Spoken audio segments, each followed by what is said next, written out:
live stream. Is now streaming live on my side. Setting your meeting for YouTube Live. Still Meeting going. is Done. now Redirecting to YouTube. Redirecting. Oh, Error. there we are. Error. No, what's so funny, actually, is that it's actually going live before it tells me it's live. So that's fine. Okay. Hi, everyone. That no one's watching yet, of course, but we can greet everyone here to our live stream here this week. Dave, how are you? I like how optimistic you put the yet in there. Nobody's watching yet. Right. They're coming. If you build it. They will. Right, they will Kevin come. Costner? We're not talking about that movie, though. Okay, I am going to do this. This is always the awkward part of these streams. Boop, boop, boop, boop, I am boop, copying what you're going to copy into the chat.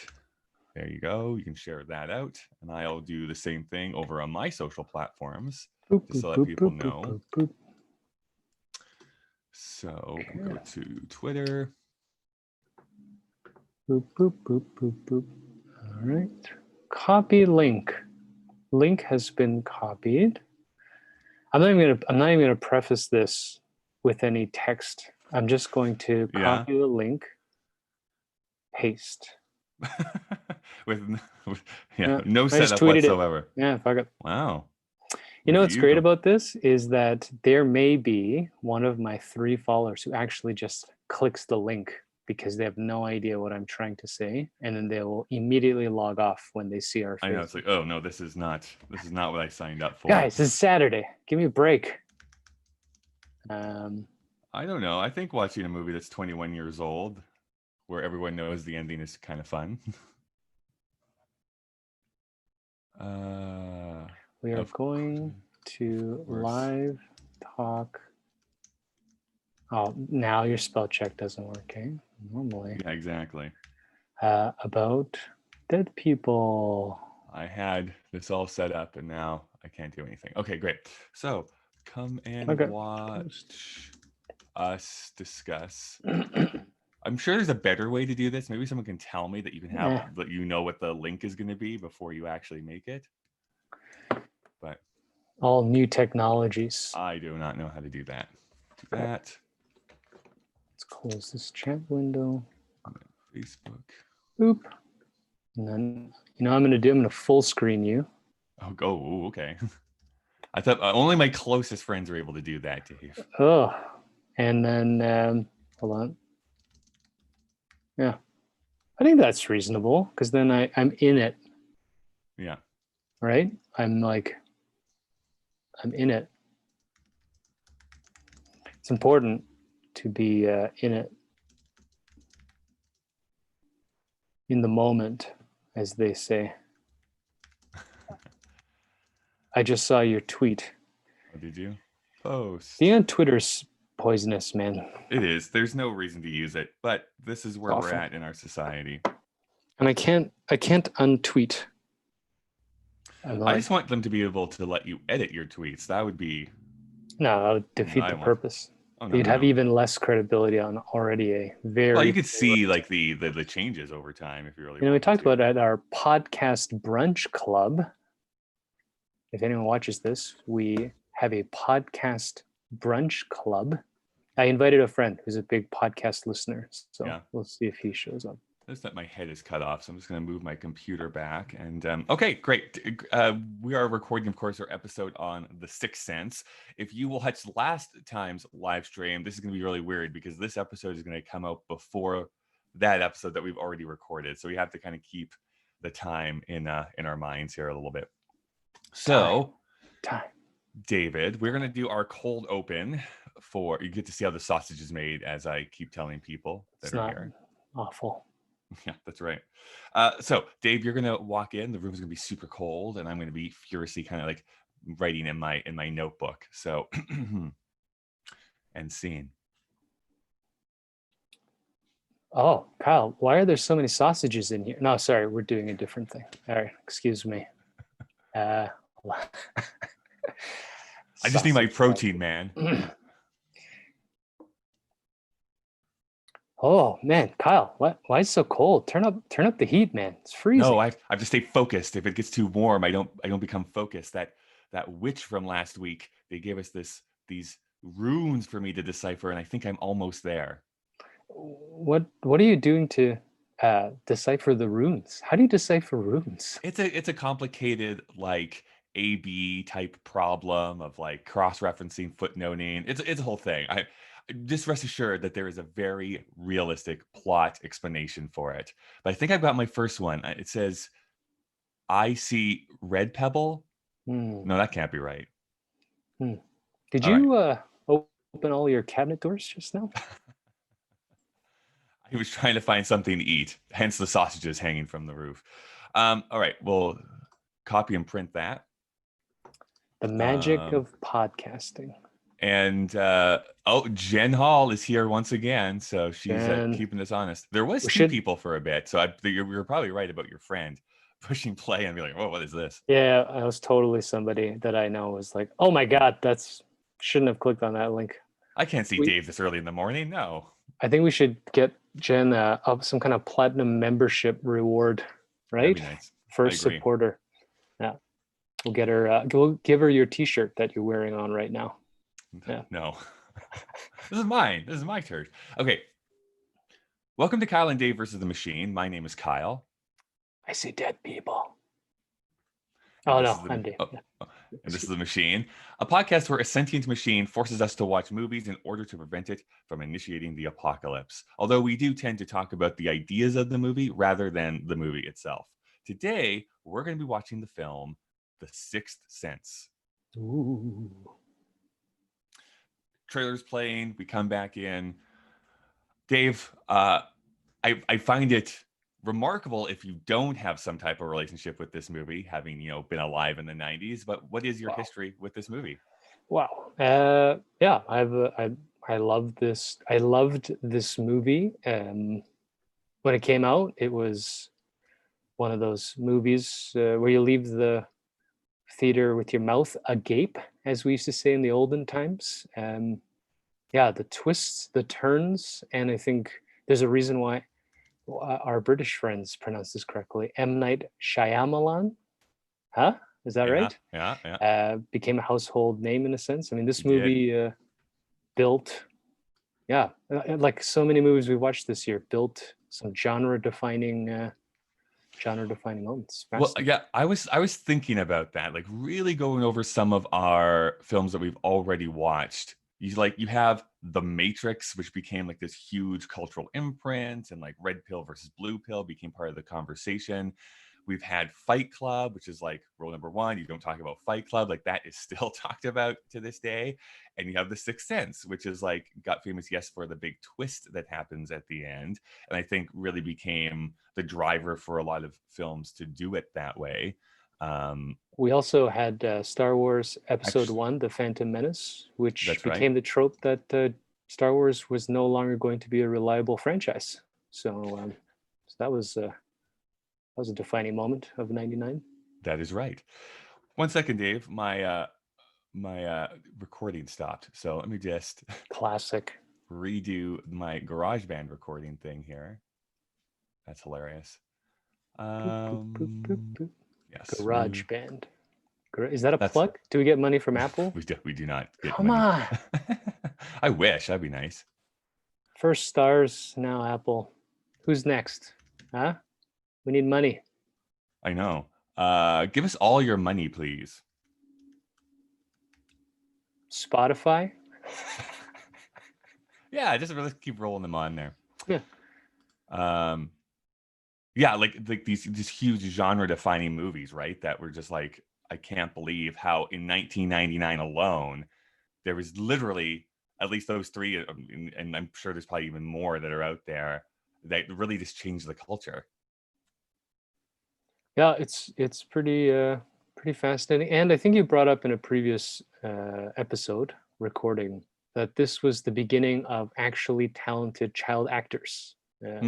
Yes. Which I've been thinking about since you said that, and I just watched Enola Holmes on Netflix, and then I get just paid saw by Netflix. Netflix, get us some. Although none of these, like very few of these, have been on Netflix. So Netflix, we don't need your money because it doesn't give us anything of value.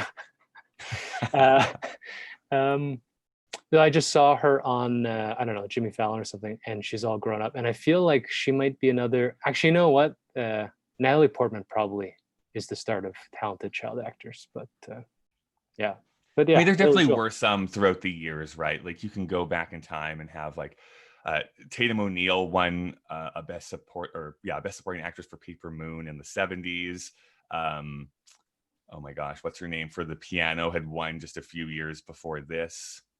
She had become Rogue in the X-Men Oh films. right, Anna Paquin. Adam Paquin. Right, right. And then there's like this one, but I really think if it wasn't the start, it was at the beginning here, at the very least, of like talented child actors, like to the extent now where if there's a bad child performance, that is what sticks out. Like the good performances don't really stick out, and I think part of that is because as more and more people want to go into the acting profession, you basically have like acting coaches that will start teaching your kid at like 2 or 3 years old now. So it's like they've already been in like dance and tap and voice lessons from the time that they could barely walk. So that when they do become 6 or 7, they're all almost like kind of like mini pros at that point. That was my big mistake. Is I didn't Yeah. start tapping. Yeah. Yeah, I should have been tapping the whole You should have time. gotten your son. Start tapping. Tappa, tappa, Oh, he tappa. taps. No, he doesn't tap. Yeah, I think too. We talked just quickly about just to stress this point. I don't know why it has nothing to do with anything, but Yeah. about how casting gets to change and put Mm-hmm. reasonably age-appropriate actors for these coming-of-age films instead of Right. watching 90210 and everyone's 40. Yeah, And I know. yeah, The which is the now a teen trope. shows up and Yeah, yeah, I it's mean, it funny. was You know the how teens. I mean, even today, I guess that still kind of happens on TV. But yeah, it's especially in the '90s where your teen shows are filled with people in at best their mid-20s, but probably early 30s is what they were when they were being a hey, teenager. bro. Yeah, Yeah, you smoking the reefer? No, that's not yeah, cool. with their receding hairlines. Yeah. All Kind of right. like our Well, show. let's do this. I'm going to go thank some sponsors, and then when we come back, oh, actually, no, we're not going to do that because I haven't told you about my experience with the Sixth Sense. Right? Boy, Yeah, I'm yeah. I'm You so have an frazzled opinion. today. I'm having Yeah. a day this morning. We don't normally record this early. That's probably partly why. Okay, so this is a bonkers anecdote I'm about to tell you. Okay, because I talking about reefer, I don't know if my dad was on something or what was going on in the backstory to this. All I know is that I have a very concrete remembrance of how I watched The Sixth Sense for the very first time. And it was this. I woke up on a Saturday morning with my dad laughing hysterically. He had been working a night shift and had somehow rented 2 movies when he came back to the house. One of them was the movie Fargo, which had come out a couple years before this, and the second one was The Sixth Sense. He was like, both people at work have told me I have to watch both of these films. All right. But he says like the Sixth Sense, or sorry, the Fargo is very much an R-rated movie, and I was going to watch it first just to see but I have to show you this scene. I have to show you this scene. And he showed me the wood chipper scene and like laughed hysterically. Oh So my god. that was my first introduction to Fargo. Number one was just out of context completely, the wood chipper scene. And he's like, let's go watch this movie. And then we watched The Sixth Sense. Wow. So I watched The Sixth Sense basically right after I saw the wood chipper scene of Fargo. Watched The Sixth Sense, mind blown, loved the movie, thought it was great. So that would have been probably late 1999, early 2000. I don't know what what month or anything that it was, but a very specific moment. And I remember like that. Two things. I mean, definitely M. Night Shyamalan became this like household name right after that. Like the twist was like this big thing, and I think that hampered his career. I thought I was going to sneeze. That definitely hampered his career. I think we'll talk a little bit more about that when we discuss him. But it was just this really well crafted movie. I think Bruce Willis was still a kind of a big name at that point. And He like the hadn't introduction, tarnished his legacy yet. yeah, exactly. And then we had this like phenomenal talent in Haley Joel Osment, and I really did think from this movie that I was like, oh, I'm at the beginning of like two people's like lengthy like amazing careers with like M. Night and Haley Joel Osment. It's like there's nothing but like better things that are going to come from these people. Yeah. And I don't That know if didn't that's turn out actually well. happened for either of them, Yeah. unfortunately. I very hypothetically, if we had already watched this movie, I brought this point up, and Helen brought up this interesting thing about child actors. I think we say with what's her name from Kick-Ass, Oh, Chloe Moretz yeah, where what makes them famous, their like childlike appearance yeah, doesn't, grow up. Because right, Haley Joel Osment kind of actually looks like just a larger version of his child. Like I yeah. think in a sense we all do, but he's still got that childlike. Yeah, I think that's true. When you see something who are really young, I think Jodie Foster might be the only one who escaped that to a and degree. Natalie. But even then, that was like teenager. She was already a teenager by that Yeah, time. She yeah. wasn't like a small kid. So I off the top of my head, I can't think of anyone who's like literally been like very small child to like adult and had like this really lengthy career. I would love though if it came full circle and like Haley Joel Osment had like this amazing like run of like being in prestige films in the very early part of his career because he was like young Forrest Gump. He was in this movie. Um, that in his like late years, like when he's getting into his 70s or 80s, he's like this grizzled old man. Then he starts getting Yeah, all these just get like a big beautiful beard. roles. Yeah, Yeah. and that's when he wins his Oscar after like 80 years of being in the business. All right, well, let's do this. Let me go and thank some sponsors, and then when we return, we'll be talking about The Sixth Sense. All right, Dave. What do you think? In this like non-spoilery section, how do you view this movie now? I was flabbergasted. Is that still a word that kids use these? I was Well, the kids don't flabbergasted. use it, but you can definitely use it. No, I loved it. I was moved. In fact, at the end, I think I cried. But Oh, we'll talk about that in the spoiler section. I don't know if it's a spoiler, but we forgot to mention at the beginning. Toni Collette was amazing in this movie yeah, too. she's so good. Um, Really my first introduction to Toni Collette, and I think she is completely still to this day slept on. I don't think she's. I think besides this role, she's never been nominated for an Academy Award, which is like mind blowing to me. I don't know. It's the Academy. It's your Academy. No, That's my Academy. uh, It's only a few thousand of the peers of the entertainment industry, David. your peers. Hey, Martin. Hey, No, so Marty. I you know what I thought was interesting about watching this time is knowing the spoiler.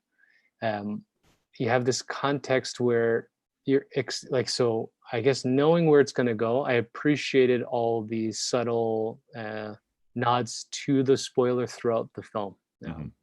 And I remember kind of, because I've watched this movie more than once, feeling that, but it was great because I haven't watched this movie in a long time. So um, yeah, going through the paces, knowing in the back of the mind what this is real, quote unquote, really about, was really great. I thought it gave more dimensionality instead of ruining the viewing experience. If Yeah, that's the I think that it's parlance. Yeah. I think it's really hard to talk about this movie without discussing the twist that happens because that's what everyone wants to talk about. And I really think how this movie was framed. I'm sure like the initial audiences who went into this movie who did not know that that was going to happen would have had like just an amazing experience of Oh yeah, having I flipped out. no context whatsoever. I think after that first weekend though, like it kind of slipped out like, hey, there's a big thing that happens at the end. So people were anticipating it. I think you're right. I think the movie is so smart in that even if you know there's a twist coming up, it doesn't really show its hand. And then when it's revealed, it's like, oh, like all of that makes sense. It's all perfect sense. And something we were discussing before we pushed record here today Ooh.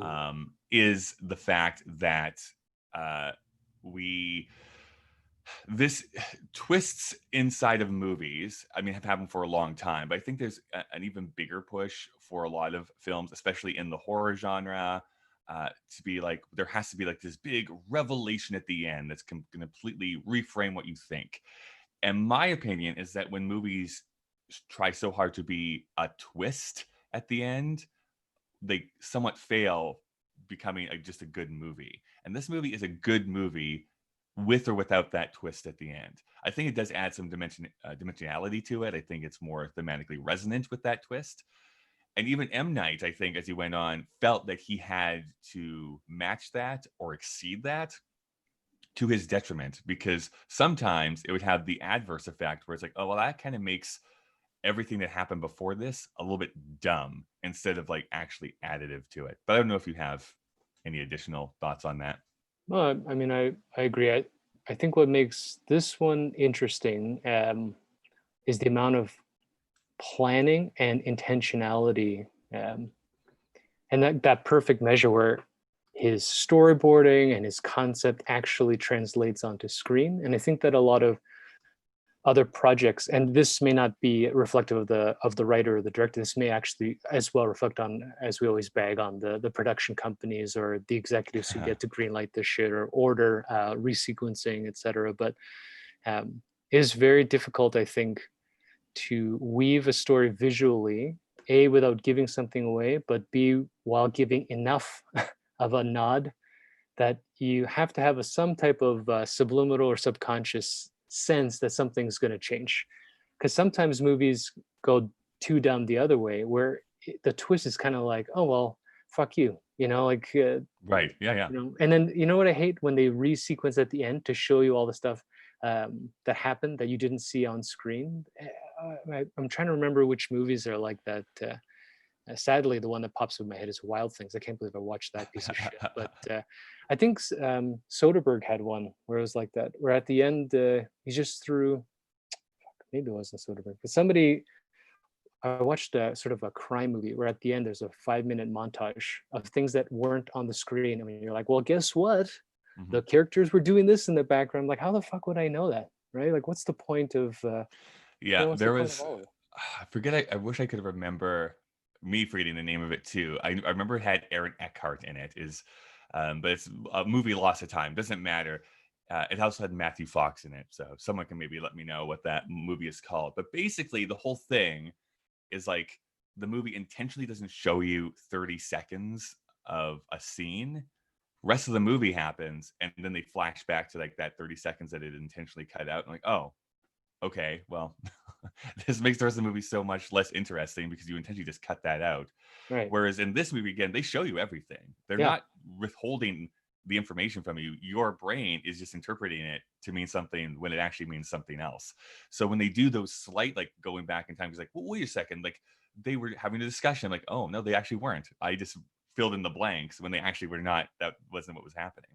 Yeah, that was my favorite part on watching it, knowing what was quote unquote really happening. It was fascinating. I found each of those little interactions riveting. I wanted to see if they would break or make a mistake in the camera work or the interaction with the characters or some of the background stuff, and it's perfect because I was like, I know what's happening, and I still believe. My brain's still fighting. Like, no, they're sitting there, they're looking at each other. Are they? Yeah, it's great. I think the other big thing is that this is actually also about something. This is about loss and grief, and actually I think fear and courage. I think it has some really interesting things to say about all of those, and I just find that vastly interesting to watch. So I'm so glad we rewatched this. This is probably I'm gonna say the fourth time I've probably seen this movie in my life, I think. But something I definitely want to keep revisiting because I had a great time. So let's do this. So that we can actually get into spoilers and talk about this more fully, let's do some background information about The Sixth Sense. So The Sixth Sense was released on August 6th, 1999, and a bunch of movies came out that day. So there was the updated Thomas Crown Affair, directed by John McTiernan, written by Leslie Dixon and Kurt Wimmer, starring Pierce Brosnan, Rene Russo, and Dennis Leary. There was also 2 other movies that we have talked about on this show were released on this same day. The first was Mystery Men, directed by Kinka Usher, written by Bob Burden and Neil Cuthbert, starring Hank Azaria, Janine Garofalo, William H. Macy, Greg Kinnear, Jeffrey Rush, and Ben Stiller. And then the third was The Iron Giant, directed by Brad Bird, written by Brad Bird and Tim McCanlys, starring Vin Diesel, Eli Marienthal, Jennifer Aniston, and Harry Connick Jr. So this was a stuffed day for things to come out on. Yeah, this is the thing that broke those other 2 movies in half. Oh yeah, there's a reason why those other movies didn't do as well. It's because this was just a juggernaut. So it is critically acclaimed. It's currently rated 8.1 on IMDb, 64 on Metacritic, 86% based on 158 critics over on Rotten Tomatoes, And the users of Rotten Tomatoes, that's 1,036,664 of them, have it at 90%. It is available on it is available on DVD or Rotten Blu-ray. Tomato. It's available on DVD or Blu-ray, and you can buy or rent it on iTunes. It is not available on our favorite application, Stars. What's Come up on, with that, Stars. Come on, Stars. We were going in such a roll with that one. Yeah. We don't need your sponsorship money anymore. You failed us.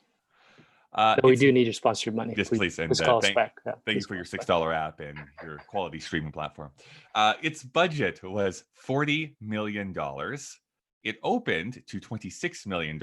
And if I remember correctly, I just want to point this out. I think this was on like the documentary that was a part of the VHS that was released. That happened like, after the movie was over. This could also be like what they said. I don't know, but it's one of the few movies who made more money on its second weekend than on its first weekend, because the vast majority of movies drop at least 30% in its second weekend. But domestically, it would go on to make $293 million. Internationally, it would make another $379 million, bringing it up to a total of $672 million. With inflation, this movie made $1.04 billion is what this would have made. I just want to bring up again, not out of bitterness at all, that what was that Julia Roberts movie that was made for $60 million? That was Runaway Bride. We'll just leave it at that. I'm just bringing that up as a point of information. This was the second highest grossing film of 1999. Was it Star Wars Episode 1, The Phantom Menace? It made like $970 something million. Its plot description on IMDb is: a boy who communicates with spirits seeks the help of a disheartened child psychologist. A part of me, I get like the majority of people know that already. A part of me hates the fact that they spoil that fact, because the movie actually does not tell you that until about 25 minutes into the movie, that's what the thing is, that he is seeing ghosts. Yeah. But it's in the trailer. It's like literally in the trailer. I know that they say that, but still. I would have preferred if they said disemboweled child psychiatrist, right? Yes. Yeah. Well, it's true. It stars Bruce Willis as Malcolm Crowe, Haley Joel Osment as Cole Sear, and Toni Collette as Lynn Sear. I know we've already kind of discussed them a little bit, but anything you want to say about those actors? No, hypothetically, I may have been cleaning my house instead of researching anything for this. How dare you? Yeah. I mean, Bruce Willis, has had an extensive career. I mean, he, in the early 90s, was still on Moonlighting, I think, on television. Yeah. But no, wasn't it the 80s? And then it may have been the late 80s. Yeah. Anyways, Die Hard is like the big thing, right? Greatest Christmas movie of all time. But love Die Hard. Think Die Hard is great. But he's been in a bunch of other things. I mean, Armageddon, of course, he would have been in by this already. What's hilarious about Bruce Willis, like, yeah, a lot of his movies I don't think are very good, but the ones that are great are like phenomenal. Like, it seems like he vastly goes either way. He kind of plays the same character in every single film, but he's always like, I think why he's so good in like The Fifth Element or like this movie where there's fantastical things going off is that he is so low key and so like mumbly everyday dude, like dad guy, that it makes the fantastical that goes around him even more so, because he's just like, I'm a regular guy, dude. I mean, that's why I love Die Hard so much, because it came out in, I mean, this is a famous thing, but it came out in the era of the Schwarzenegger Stallone superhero male. And he gets his ass whipped at every moment in that thing. It was more about perseverance than the everyday cop. Feet all bloody, like bruised. And although, I mean, he jumped out into an elevator shaft, so he's not me. I would just... the unfortunate part about that is that, like, by the end of the Die Hard franchise, and I'm including like 4, 5, and 6, or is there only 5? No, there's 6. Is that he becomes that superhero, unfortunately. Like, he becomes the guy who can like do anything and never die, which is unfortunate, because that is what the core of Die Hard was for me, is like real guy getting beat up but still continuing to go on. I was just thinking it's an interesting parallel to Tom Hanks that we talked about needing an Oscar for P-Face. Right. Well, I mean, we haven't actually talked about that movie yet, Dave. That might be next week. what did we live stream? We did, but Yeah. we did these out of order. So Oh, I'm just saying. I'm well, just all saying right. if that was to happen that way, I'm Why just would saying. I know? Why did we? Ah, shit. Well, we're still talking about Blair Witch, so now you got me all twisted up. I know. Blair Witch was Okay. before this, then this one comes out, and then we go into the Green Mile. All right. Well, then why don't we say it this way? Yeah. Presuming we're going to talk about Tom Hanks, Yeah. it is interesting that they both have similar beginnings with this sort of comedic beats, Yeah. and then you see one of them evolve into a multifaceted dramatic comedy and somewhat action actor who can, win Oscars potentially for any acting Right. position he's in. For example, should we watch him ever pee? He probably deserves an Oscar for the kind of face he could make. Right. Whereas Bruce Willis, not to bag on him personally, but you can see there's a limit. Yeah. But he And knows what that limit is too. Like he's not does trying to like he asks for a lot overextend of money himself. these days. Yeah, he True. writes himself out of a lot of But casting. it's not. Yeah. But it's not like he's being like cast me in Castaway. I'm gonna be. As far as yeah. we know, Yeah, we I don't know. guess so. We don't I know guess what he's auditioning for. But that's just the thing that imagining him though in like an English drama just like kills me to think about Bruce awesome. Willis trying to do that. Yeah. But that comedy bit shows. I think that's what makes him the everyman. He's got a little bit of that cartoonishness about him. But you're right. There's. I used to think it was an intentional deadpan, understated thing. I think that's just who he is. It feels like. Yeah. And then Haley Joel Osment, I mean, had like this really cool career growing up. I mean, I think we mentioned already was the young Forrest Gump. He was the young not young Forrest Gump. He was Forrest Gump's child in that movie. He was in this movie. He starred in AI, which I love that movie, except for the last 20 minutes. But that's a phenomenal movie. Was in some other like high profile things and has continued to work. Like if you go into his IMDb, it's not like he doesn't still appear in stuff, but I personally, I don't think I've seen him in a movie in 15 years. Like I can't even tell you something that I've seen him in as an adult. Yeah, I'm trying to remember why I know what he looks like as an adult, but it was either a TV show as a teacher or a dad, or like some kind of indie. I don't know, it was not I Heart Huckabees, but something like that where it was, Right. almost like an art indie movie. And it wasn't that he's bad. It's just hard to separate because he still has, child face, which I'm so judgmental, but it's true. He looks almost exactly the same. Except for the beard. Yeah. Well, I don't think he had a beard in the role. Oh, in that one? Okay. Yeah. He has a beard now. The last time I saw a picture of him. I wish I could grow a beard. I would have a beard. Should get Rogaine to sponsor me. I would rub it on my face and see if it would grow facial hair. That's not how that works. I had a girlfriend beard in high school, but that's about it. Wow. Wow. Then we have Toni Collette, who I am like the biggest Toni Collette fan. Love her. This is probably the first thing I saw her in, but the last couple of years, she has been like knocking it out of the park. Being in stuff like Knives Out. She was in, oh gosh, that horror film. That I don't watch horror. Yeah, I'm above I know. it. I'm too good for horror. Well, the guy who directed Midsommar did like a film the year before, and I cannot remember what the heck that movie is called, but she was phenomenal in that. There's like this literally a woman losing her mind, and I mean it, like losing her mind. She's so good, and she can go back and forth between being like comedic and dramatic and everything in between. So the world should love Toni Collette way more than I think it already does. And then written and directed by M. Night Shyamalan, who, just to paint you a picture, had already written and directed the movies Praying for Anger and Wide Awake. Do you know either of those movies? No. I've not seen either of them. I just know that one of them, someone explained the plot to one of these before. I can't remember which one it is, but it's it has Rosie O'Donnell and a kid in it, and the kid is suing God or something like that. It's some wild tale. Anyways, one of those, that's what the plot description is about. Who won? Who won? Oh, who won the case? I don't, actually, we're up to the Supreme Court, and they're still like deliberating. So I don't know. I was going to say, if there's a precedent set, I've got beef. What the heck is this with my height? Okay, come on. Yeah, we'll go full Jerry Springer. In the Yeah, in the same year as Sixth Painful. Sense came out, he wrote the film Stuart Little. So Oh, just a little fun fact.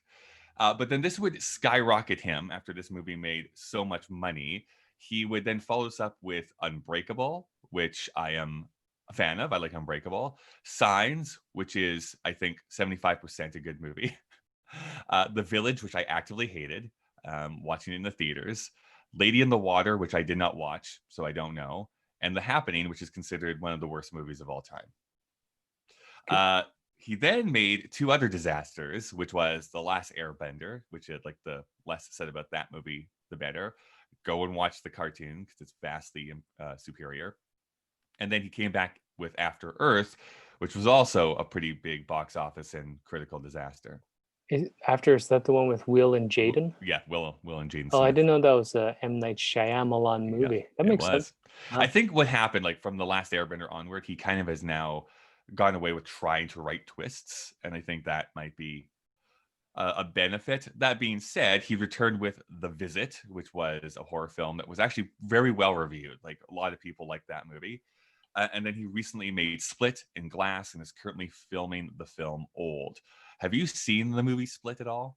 No, it's been on my watch list, Okay. but I have not. Do you know the big thing in that movie?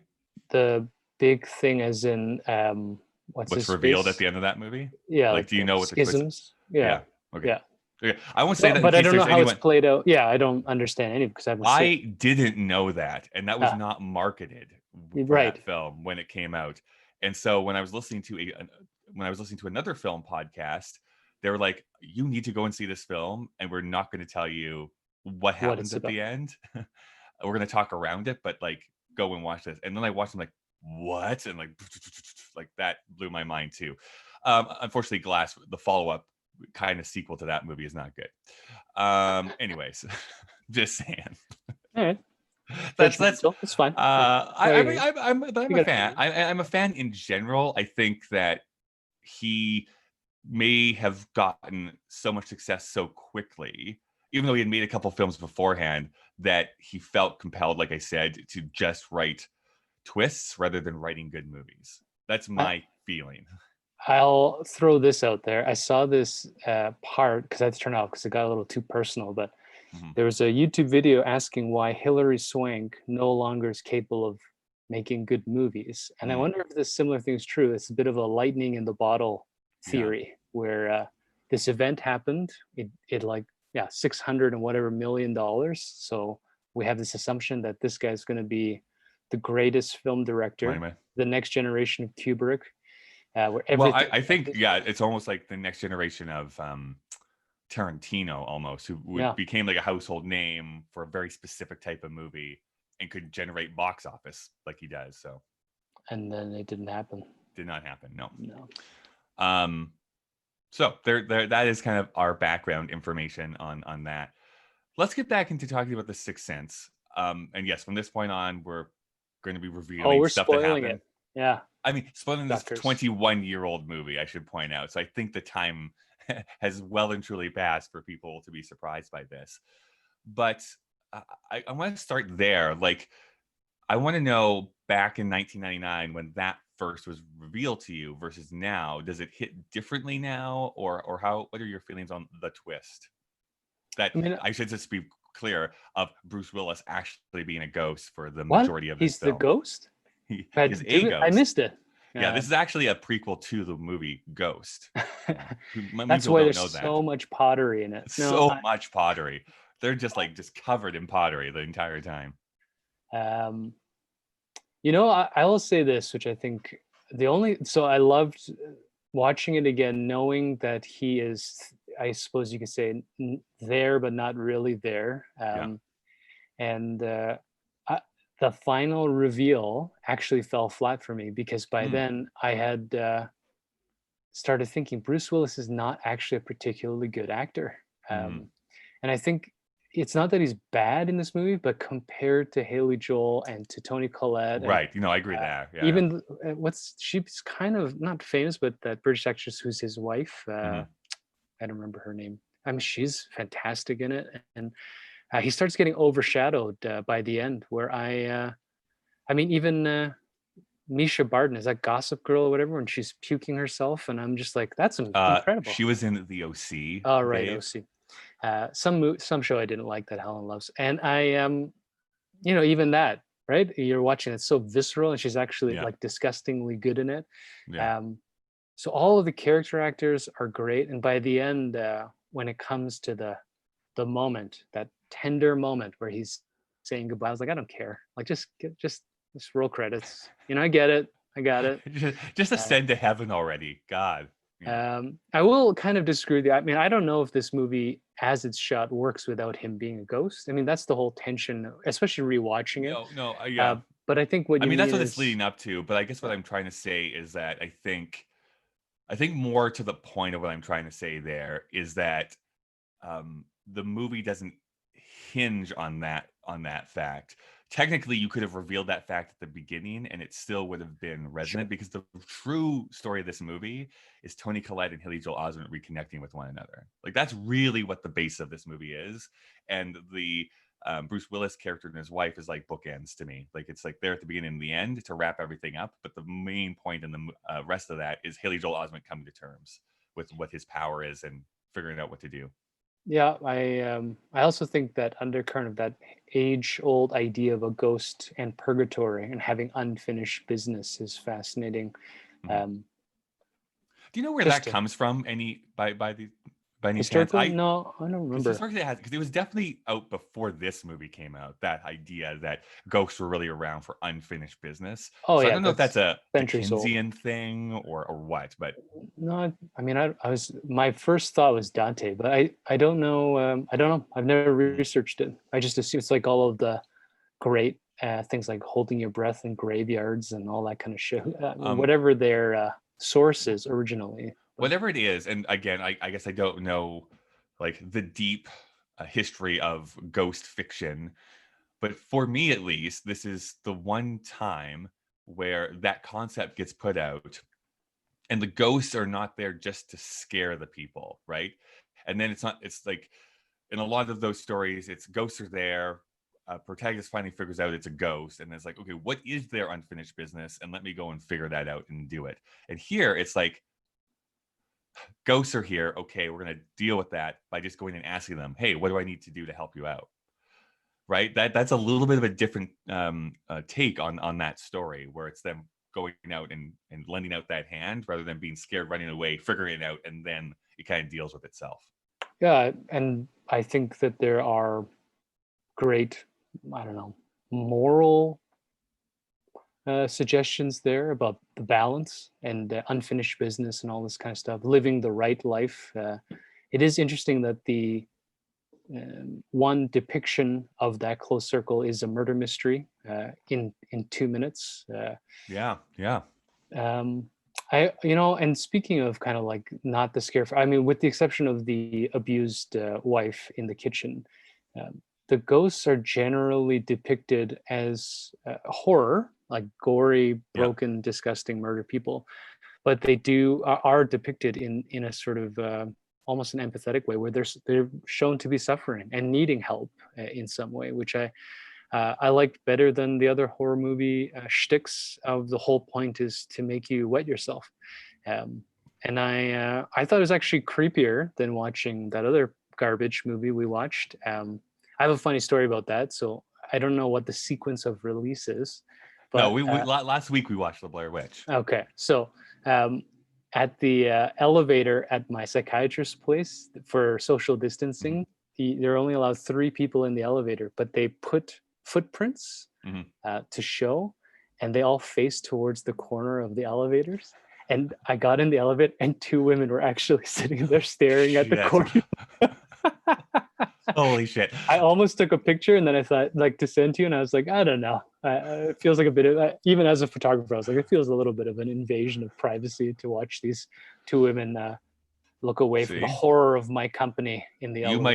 you might say that The Blair Witch is still culturally relevant.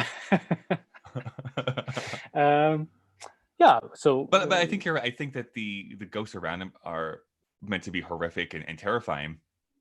And we can definitely put ourselves inside like this 7-year-old boy who's just trying to live his life, and is also being bullied at school and has to contend with that, and Oh trying to deal man. with his mom. And I mean, the this may be a recurring theme that you're going to hear from me, and especially having lived through 2020.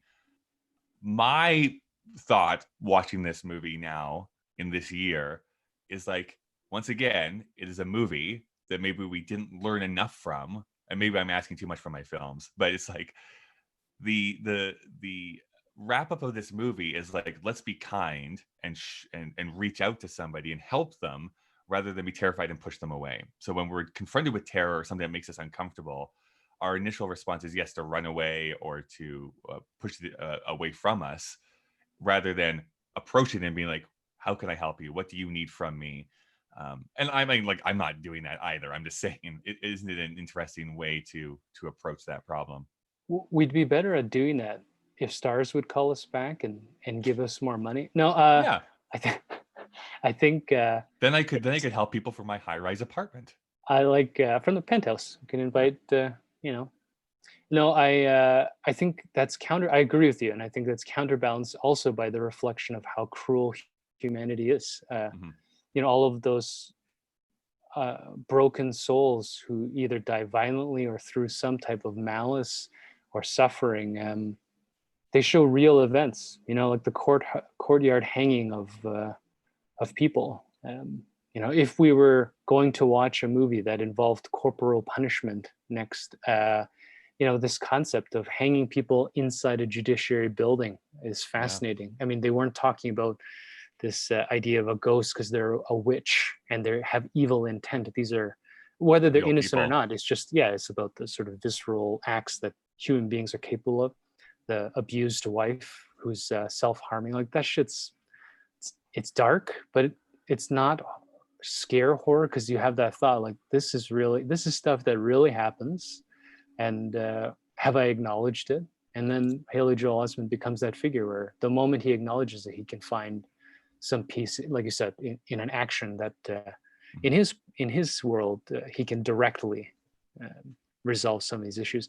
It is weird to think what the rest of his life will Well, be yeah. I mean, pressing. I I want to be very clear. I do not want a sequel to this movie in any fashion. I don't want a sequel to this movie, but it is an interesting, I don't know, exercise to kind of write that movie in your head, because there's not really money in like solving ghost stories in your spare time. No, So as what? we Yeah, saw in what? Ghost, Yeah, right? Whoopi exactly. Goldberg's not doing that great, you know. No.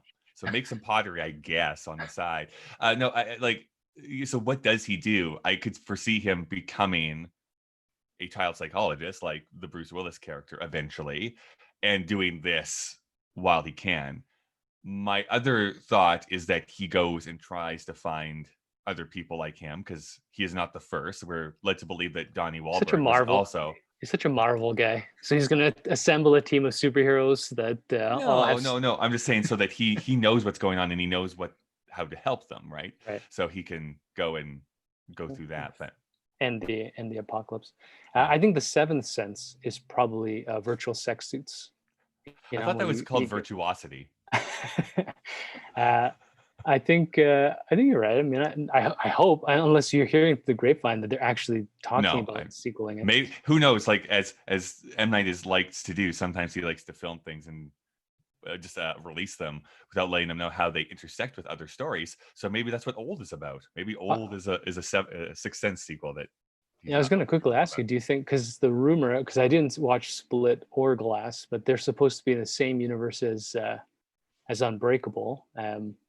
It just Spoiler, makes me wonder spoiler, spoiler. if they're all supposed to be all Yes. together. The thing is that's what makes Split so special to me, is that it was not marketed that way. It was like, this is a new Mhm. horror film by M. Night. And then at the very, very, very end, I mean, the very, very end, Oh, let me it's actually in the movie. yeah, Oh, I thought it was no, fan base. it pans over and there's something that happens that is very explicitly tells you. Yeah. Yeah. Well, way to spoil that, Kyle. Like, Well, I jerk. asked you. Uh, Um, so I, so the other big thing too is that what I noticed by looking at old reviews from this movie, and even nowadays, if you go onto like a Letterboxd and that sort of thing, uh, I see this time and time again in the write-ups, which is like Haley Joel Osment, so good as a kid actor. Haley Joel Osment, so good of a kid's performance. And I straight up don't think you need that qualifier. I think this is a phenomenal performance, and he also happens to be a kid. I don't think you have to put in that fact that he's a child. To your point, he holds his own with Toni Collette. Like those Oh scenes are yeah, my favorite in the movie. With it's just him and her. And the part that made me cry is the end with the car. Him yeah, talking about it, like literally tears coming out of my eyes when it's like talking about like how grandma grandma. comes and Oh visits me fuck. and blah blah blah and like all this type of stuff. And it's like, geez Louise, like that is a real conversation. And those are two real people having that conversation. The way that Toni Collette breaks down, by the way, is like, Oof. yeah. Well, And then you go back to the Bruce Willis character, like kind of monotone with his wife. But yeah, those that's what I scenes, mean, though, right? It's like that. I don't know. The part with Tony Collette, when you're in the editing room, you got. I'm sure they had a debate. They must have yeah, been looking and be like, "This is a better way to finish this movie," yeah, but it yeah, fucks up the the reveal, drama, yeah, of the reveal. Um, the other dimension of this is watching it as a parent. I think yeah, because Emerson is around. I mean, I'm sure Haley Joel Osment at this point is probably 10, but yeah, um, probably, you know, the parallel of their developmental stage makes this very difficult to watch too. I mean, from the parent-child relationship to having to deal with a kid that kids say things before they understand the sort of impact and structure of language. So sometimes like he'll wake up and he'll talk about how his tummy hurts so much, and I'm just like, oh my god, you have COVID, and then it turns out like he just has to take a shit or he's hungry or something. yeah, So yeah, when it starts, and I'm just imagining if I had a child who seemed so uh, schizophrenic or whatever, like just so beyond human comprehension, with the scrawling and the pictures of yeah, murders and shit. Um, and then watching Toni Collette, whether it's scripted or just how she deals with that as an actress, it's incredible. Her brave mom face and supporting her son, and then immediately before or after seeing her just distraught. mhm, Um, and as you know, like I'm not a single parent, but I can't even imagine the additional structure, stress, yeah, and so adding that dramatic element, whether again it was intentional by design by script, it really got me in that. And again, hypothetically, if we had watched this not right now, but yesterday, I was finished the movie. I was driving with Helen, and as I was describing, because she refused to watch the movie, the last scene, I started crying again because it's yeah. just hard to even describe and kind of quote the script at that point without getting completely in that moment. Yeah, like it's so beautiful. And like you say, it's that lightning in the bottle where all these people kind of came together at the perfect moment because I think I kept returning to Shyamalan movies wanting that Yes, emotion brought back to me. And I could get the mood and the director because I think he's actually a very good director as far as like framing things goes and using shadow and other things expertly. It's getting those performances out of the people that he works with that I kept wanting to come back to. I Um, wonder if because he's so successful, his casting and the production companies had trouble. I mean, it's hard to work, I imagine, with Mel Gibson, right? It's right, hard yeah. to. I mean, I like what's the alien lady's name? Sigourney Weaver? No, she's like an androgynous. Oh man, she's a great Oh, actor. Oh, the bald lady in your universe. Fuck, why can't I Tilda think of Swinton. Tilda Tilda Swinton. Swinton? I mean, she's a talent, but she's Mhm. so eccentric that I imagine even in real life. So you get these big name or very unique people to play these really weird roles. It must be very difficult as a director to just put your own stamp and direction, because these are very structured concepts. Like the Sixth Yeah, Sense doesn't work if you have anything loose in it. It'll fall flat very very quickly. yeah, Anyways, to your original point, Haley Joel Osment, in the movie again parlance, is a revelation this week. He's so good in everything he does, from the fear to the what I really liked was the stressed laughing when he's just kind of finding Bruce Willis amusing, but you still see like he plays that middle round. I yeah. mean, maybe that's just his face, but he's great in that. Um, and then to find out that he didn't win an Oscar because of Michael Caine. Uh, Not that Not we've that we've watched watched that movie that either, as but rules, but I uh, I I doubt very much that Michael Caine puts a better performance in, but maybe we'll be proven wrong if and when we see that. But just the context. I mean, this is like maybe an 8 or 10-year-old kid who full range, right? Navigates such an intricate and intellectual movie on a blockbuster scale. I don't know. What do you need? What do you need, Kyle, to win an Oscar? What does it take, man? This is your world. What does it take? Harvey Weinstein. Oh, God.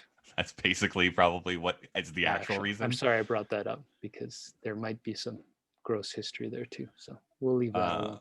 So two last things. Number one, I do want to talk about the theme that I saw prevalent in this movie. And I think that what it eventually brings up is that crossing the threshold between like fear and courage. Courage being, of course, like you are still fearful, but you do the thing anyways, because whether you think it's the right thing to do or you're trying to push past that for the greater good. Haley Joel Osment, of course, stays fearful for the most of this movie until Bruce Willis helps him cross that threshold and approach that, and which allows him to open up to his mother. And I think that is the thing with Bruce Willis too, subtly, is like he's fearful of his marriage and stuff going away, not realizing that he's actually already passed away. And then coming with the courage, like, okay, I'm going to let you go because it's better to let you go and I can move on rather than, forcing you to feel regretful for the entire rest of your life. So I don't know. I think that there's some really powerful stuff there just as a theme. I'll just quickly point my finger at you in the patriarchal sense. He's not letting her go. He's true. Letting go, asshole. Yeah. No, it suddenly reminded me of the scene in Fight Club, right? Just let go. Yeah. I don't know if it's the 90s. I think this is just a general sort of post-World War II existentialist sort of philosophical idea of just, just coming to terms with the shit that's in front of you. And stop running to fear, stop running to rote. Don't just go through your life in a cycle where as long as I do X, Y, and Z, everything will be fine, because it's not. You got to go and dig into it. You try not to become a space monkey and set the world on fire, but in this case, becoming an exorcist, seems to work for him. He seems more peaceful as an exorcist than as a bully child. Just a quick note on parenting too. In the modern day, those two little fuckers that lock him in that closet would go to jail. That scene. Well, I was gonna say, like, talk about God. Like the fact that their parents don't ream them out. They're just standing there. Oh my God! I wanted to push them down the stairs. I was freaking out, man. And it wasn't even PC. I was just sitting there, I'm like, how is this a thing? Like, there are bullies. I mean, they're not even laughing. That was an interesting part. Is like they're just as frightened as soon as it happens. But oh my God, Kyle, that's another Oscar-winning moment. The petrified. I mean, unless he's claustrophobic and they actually locked him in method acting. Yeah. The shrill shrieking. That was scarier than Blair Witch. That part just gave me the real heebs, man. The heebs and the jeebs. I was freaking out. I think to end off, we need to discuss that there are actually some really funny moments that happen in this movie. I think low key Bruce Willis actually does really good at comedy because he's like so deadpan. But literally, my absolute favorite joke is when Bruce Willis does that like little magic trick thing with like the penny, and then Haley Joel Osment just does a beat and it's like, I didn't know you were funny. Yeah, that's what that scene is. I think that's so funny. And then, super relevant to today, the Cats joke that they make in this movie is phenomenal. About you haven't seen the musical Cats. It's like, what's Cats? Oh my God! Now everyone knows what Cats is, but back then I knew what Cats was and knew it was awful. Yeah. So that was pretty funny too. And 20 years to understand that joke for the wider population. Maybe that's why they made the movie. Right? Because they were like, it's the 20-year anniversary of Sixth Sense. Let's remind people why this joke's still relevant. All right. So the machine has told us that we need to wrap up. So I guess we should ask that age-old question that we often ask on this show. Do you think that this holds up, and is it culturally relevant still? Yeah, I think it holds up. I thoroughly enjoyed it. I think that it avoids all of those little things like requiring bygone technologies or all this kind of stuff that would alter a person's context of how this movie works. I think the concept of ghosts and exorcism is timeless. I think the twist still works. So if you have, like, I've been seeing this thing on YouTube with first time kids have watched, I don't know, like a Queen performance or Oh something. yeah. I think Which if you're by the way, I don't believe, but no, they're go all on. total bullshit. But Yeah. like if you're 15, like if when Emerson turns, let's say, however old he is, that he can handle a movie like this, he's gonna flip out. And I think even if we have VR, everything, whatever the future of filmmaking Yeah. is, you put something like this on, and I think it holds great impact. I still think it actually looks great. Like talking Yeah, about the 90s look, like some of the movies we've gone back to, it's like, ooh, this looks old, or like it looks dated. And I don't really feel it for this movie. I don't know why necessarily. Maybe it's just because they've crushed the black so much, so it just looks uh, conscious, like a lot of movies nowadays kind of do anyways. But I just think it doesn't feel old like some of the movies we've watched from 1999. I think it's also because, like, I kind of brought up, they don't rely on visual pieces of That's true. technology. Like, you don't spend time. I mean, there's one scene on the street where he chases after a car, but the car itself is not important. So you don't get fixated that this is whatever, like a 1999, or like, Right. or like we watched Ghost Dog and they have the flip out DVD. Yeah. CD Yeah. players, like little points like that where you're like, oh, what is this, right? There's no rotary phones. There's not, um, everything seems to happen within the dialogue and the Hmm. interactions of people, which makes the movie more timeless. And I don't know, maybe I'm old manning it, but I think everybody, if you haven't seen it, what the fuck's wrong with you? And just go watch it.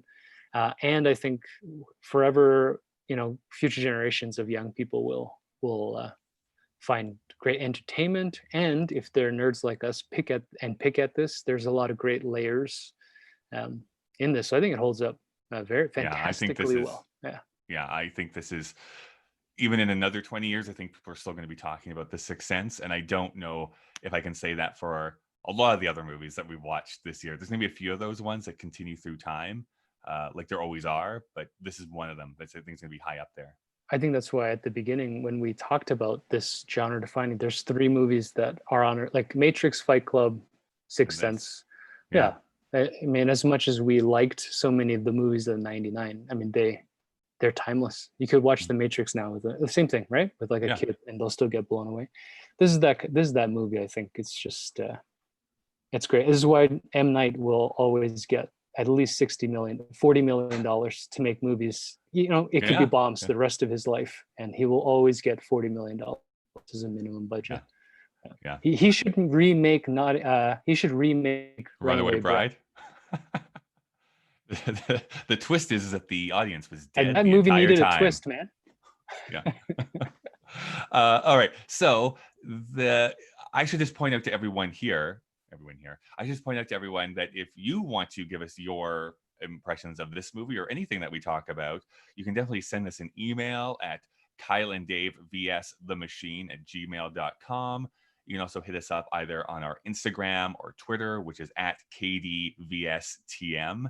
And if you want to check out our entire ratings that we've been doing this entire season, you can go to our Letterboxd page, which is letterboxd.com/KDVSTM, which is what we're about to do now. Because, Dave, we need to rate this movie out of 5. So, out of 5 total points, what would you give this movie? I think the movie is a 5, but I'm leaning towards going down to a 4.5 just Oh, because by the end I was struggling with Bruce. I actually did feel like the final reveal scene kind of brought it down a little bit. I just wiped my eyes, and my nose crying about the sure. Tony Collette, Haley Joel Osment scene, and then to watch Bruce Willis sort of spend 5 minutes, I don't know, bumping things in a room. I think I'll have to settle for a 4.5 or like 4.75. I don't know, 4.9. But It was so close. I yeah, am giving it a 5 out of 5. This is one of my favorite movies of all time, and I don't mind saying that. I still think it holds up, even with that Bruce Willis stuff at the end. That being said, Dave, that does mean that we have a bit of a tie, and hilariously, we the other two it's tied with. You rated 5, and I rated 4.5. So we have to figure this out. So it's going to be going into our top 5 no matter what. But the two films that it's tied with are Fight Club and Galaxy Quest. So Ooh. for you, is this above Fight Club, under Fight Club, or under both of them, under both Fight Club and Galaxy Quest? I would watch Fight Club and Galaxy Quest again before I watch Sixth Sense. This is probably why I gave it 4.5. So I think I would put those other two movies ahead of it personally. Where do you fall? Well, I would actually rate it above both of those two, technically. I gave 4.5 to both of them, so I like it just a little bit better. That being said, let's split the difference here then. In that case, let's leave Fight Club above it, and we'll put Sixth Sense in between these two. Sandwich it. Yeah. Make it the cream-filled center of that Oreo cookie.